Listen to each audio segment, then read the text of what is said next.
Apa itu isyrok? Pakai kaf, menyekutukan Allah, menyembah selain Allah. Dia menyembah Allah tapi dia juga bergantung kepada selain Allah.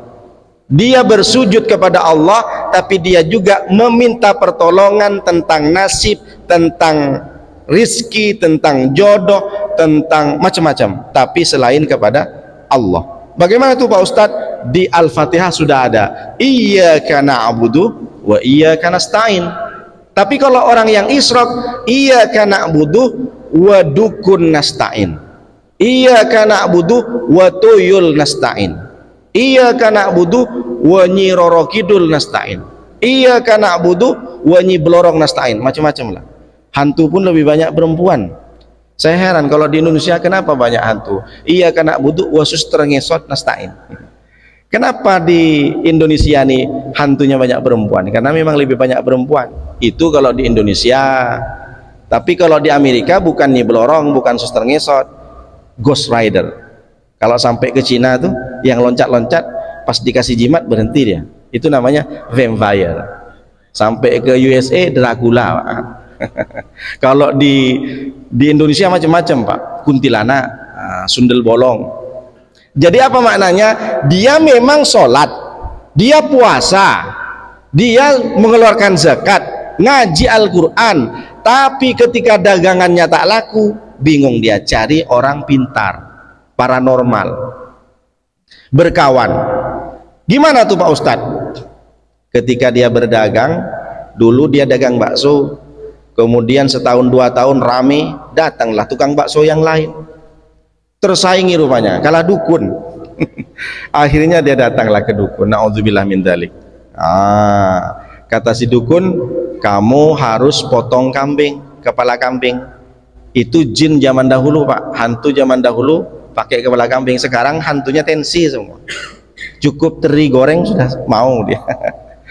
Emang ada hadis Rasulullah, ada man ata kahinan au arrafan, siapa yang datang ke dukun, siapa yang datang ke paranormal, fasaddaqahu, kemudian dia membenarkan dukun, membenarkan paranormal, lam tuqbal salatuhu arba'ina yauman walailatan, maka tidak diterima sholatnya 40 hari 40 malam. Jadi gimana mereka kok bisa datang ke dukun Pak Ustadz? Bekerja sama.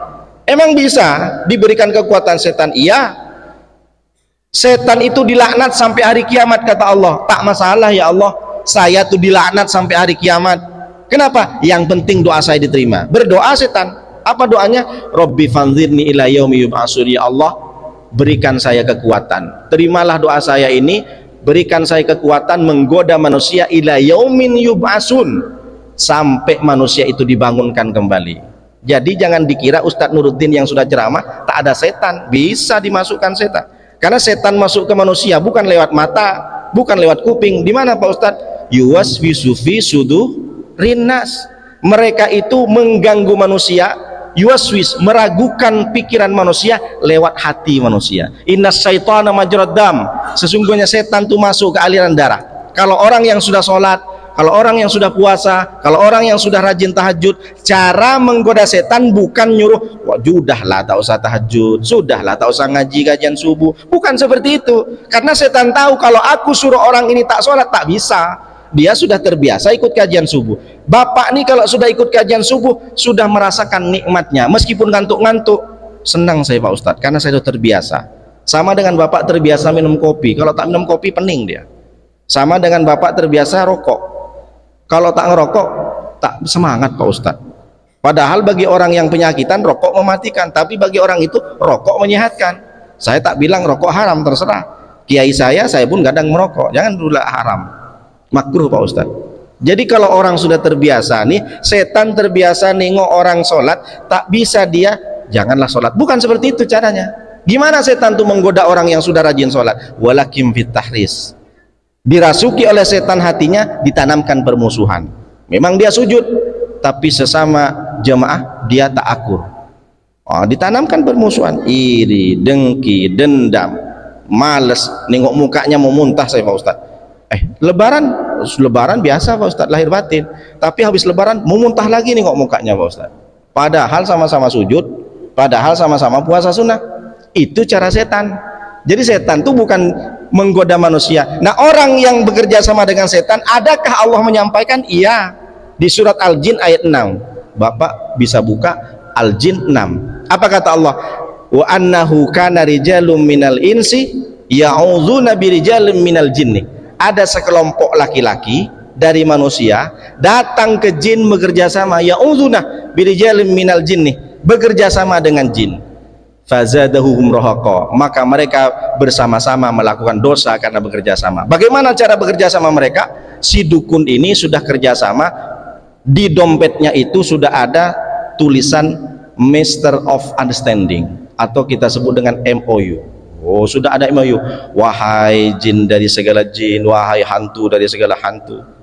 Maka jangan salah ketika orang itu minta pesugihan, dagangannya laris, lu tambah percaya dia, Pak. Kata si dukun itu, kalau kamu pengen dagangnya laris, besok cari hewan yang kulitnya itu melengkung agak tajam. Apa itu, Pak? Terenggiling. Bapak tahu terenggiling kan? Ambil lidah terenggiling, kata si dukun. Gimana? Dikeringkan, gantung di warung. Kenapa terenggiling? Karena terenggiling ketika dia memakan atau mencari makan, tak perlu dia cari-cari, cukup dia menganga mulutnya, maka datanglah lalat, nyamuk, serangga. Begitu kan, Pak? Ada yang pernah masuk hutan, Pak? Kalau saya ini kan anak kampung, jadi terenggiling tuh kalau mau cari semut, cari lalat tuh tak perlu cari-cari, nganga saja deh, Pak, datang dia, Pak. Nah, kalau kau gantung lidah terenggiling tuh, maka pelanggan pun datang sebagaimana lalat dan nyamuk, semut datang ke mulutnya si terenggiling. Oh, siap Pak Dukun. Jangan lupa kepala kambing, itu zaman dahulu. Kalau sekarang nasi padang pun boleh sama dukun tuh. Masya Allah, tabarakallah. Jadi percaya dia, rupanya setelah dapat lidah terenggiling laris, Pak. Senang dia. 6 bulan sekali kamu datang ke sini, akhirnya nyetor dia. Ada kira-kira itu, Pak? Di sinetron saja. Kalau di dunia nyata saya nggak tahu. Saya nengoknya di sinetron saja. Ada lagi orang anak lajang datang menemui anak gadis. Adek, boleh nggak nikah sama aku? Cuy, kucing kurap katanya. Ngapain aku nikah sama kamu? Pengangguran? Oh gitu katanya. Maka ada istilah cinta ditolak, dukun bertindak. Datanglah ke dukun juga. Pak Dukun gitu. Disembur dulu mukanya, katanya. Kata si dukun. Ini Pak Dukun, saya kemarin sakit hati saya, Pak Dukun. Mentang-mentang dia cantik, saya pengangguran. Saya cuma bilang, adek, boleh nikah, cuma gitu saja Pak Dukun, diludahin saya di depannya, sakit hati. Oke, jadi maunya kamu, saya pengen anak gadis ini malu selama-lamanya. Oh ya udah, kalau begitu kamu cari hewan yang pemalu. Apa namanya yang jalannya pelan tuh, Pak? Kukang. Kukang, kulitnya itu dikeringkan, dipotong kecil-kecil, tanam di belakang rumah si gadis. Oh, dicarilah kukang tuh di hutan Barelang Jembatan 6. Diambillah kulit kukang itu, ditanam di belakang rumahnya. Akhirnya betulan terjadi, si gadis malu selamanya. Kenapa? Tak berlaki-laki. Mohon maaf kata orang perawan tua dia, Pak. Meskipun cantik tapi tak berjodoh dia. Mampus kawan. Berarti manjur si dukun ini. Percaya dia, Pak. Itu namanya syirik. Jadi jangan sampai kita syirik ada dalam hati kita. Meskipun kita sholat tapi percaya dengan cincin. Sejak saya pakai cincin nih Pak Ustadz, semua tetangga senyum saya, Pak Ustadz. Sejak saya pasang jimat nih Pak Ustadz, gadis-gadis tuh Masya Allah Pak Ustadz, tak usah dipanggil Pak Ustadz. Hai Bang, mau kemana Bang? Ini tak betul.